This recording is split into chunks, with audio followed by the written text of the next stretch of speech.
अस्सलाम वालेकुम वरहमतुल्लाहि वबरकातुहू।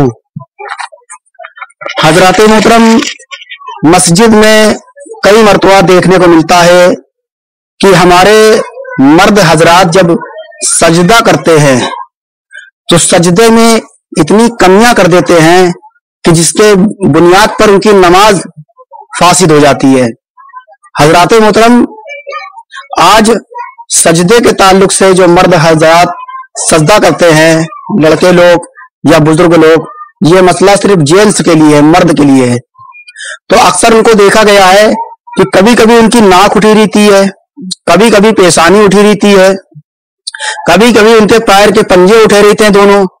तो हजरात मोहतरम, इन तमाम चीजों में से अगर कोई भी एक चीज उठ जाएगी तो नमाज फासिद हो जाएगी और सजदा ही ना होगा।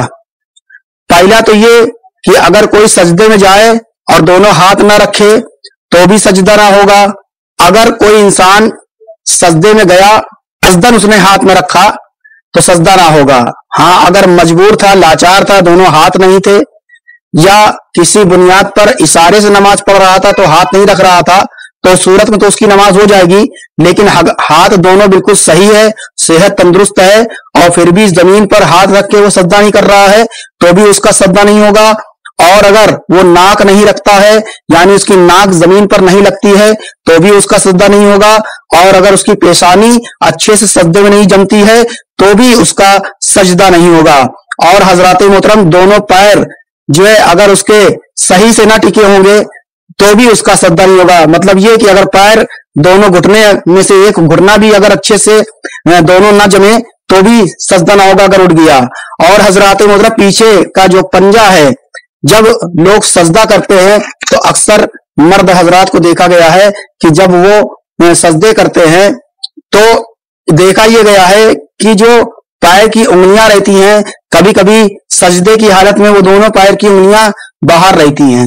अगर बाहर हैं तो इस सूरत में भी सजदा फासिद हो जाएगा, नमाज फासिद हो जाएगी। और हजरात मोहतरम, इसी तरीके से हम आपको ये बता दे रहे हैं कि पेशानी का जमीन पर जमना सजदा की हकीकत है और पांव की एक उंगली का पेट लगना शर्त है। और 5 तो अगर किसी ने इस तरह सजदा किया कि दोनों पांव जमीन से उठे रहे, नमाज नहीं हुई, बल्कि अगर सिर्फ उंगलियों की नोकें जमीन से लगी रही जब भी ना हुई, इस मसले से बहुत लोग गाफिल हैं। हजरात मोहतरम, हमने आपके सामने ये तर्जुमा फतावा रज़विया शरीफ का आपके सामने पेश किया है। और हजरात मोहतरम, हमने सजदे के ताल्लुक से डिस्क्रिप्शन में बहुत सारी बातें लिख दी हैं, वहां से आप पढ़ सकते हैं।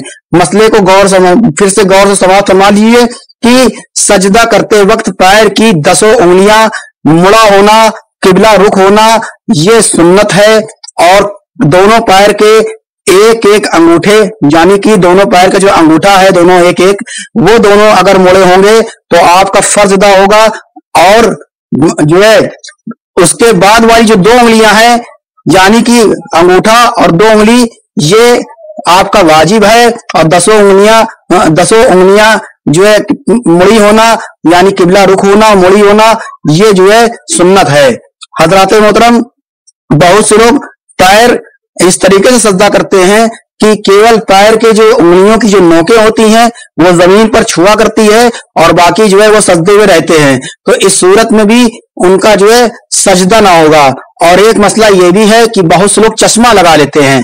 तो अब चश्मा अगर लगाए हैं और अगर चश्मा लगाने के बाद सजदे में अगर कोई दुश्वारी पैदा होती है, कोई कराहत मौजूद हो जाती है, या सजदा अच्छे से अदा नहीं हो पा रहा है, तो उस सूरत में भी सजदा फासिद हो जाएगा, सजदा नहीं माना जाएगा। तो इस सूरत में नमाज भी नहीं मानी जाएगी, क्योंकि नमाज में सजदा करना फर्ज है, और जब फर्ज तर्क हो जाएगा तो नमाज ही ना मानी जाएगी।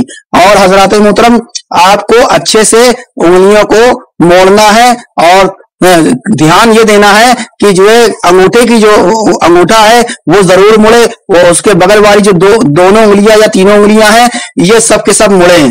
सजदे में दोनों पांव की 10 उंगलियों का पेट जमीन पर लगना सुन्नत है, और हर पांव की 3-3 उंगलियों का पेट जमीन पर लगना वाजिब और दसों का किबला रू की जानिब होना ये सुन्नत है। फतावा रज़विया शरीफ में ये लिखा हुआ है। और हज़रात मोहतरम बहुत सारे लोगों को ये देखा गया है कि जब सजदा करते हैं तो उनके दोनों हाथों की हथेलियों की जो उंगलियां होती हैं, जो हाथों की उंगलियां होती हैं वो जो है फैली होती हैं, जबकि जो है सुन्नत तरीका ये है कि दोनों हाथों की जो उंगलियां हैं वो आपस में मिली होनी चाहिए। हजरत मोहतरम उंगलियों का भी ख्याल किया करिए, वो बिल्कुल से फैली न रहा करें बल्कि आपस में जुड़ी रहनी चाहिए। ये सुन्नत तरीका है, सजदे का ये सुन्नत तरीका है। अस्तगफिरुल्लाह रब्बी मिन कुल्ली ज़म्बिन व अतूबु इलैह। अस्सलामु अलैकुम व रहमतुल्लाहि व बरकातहू।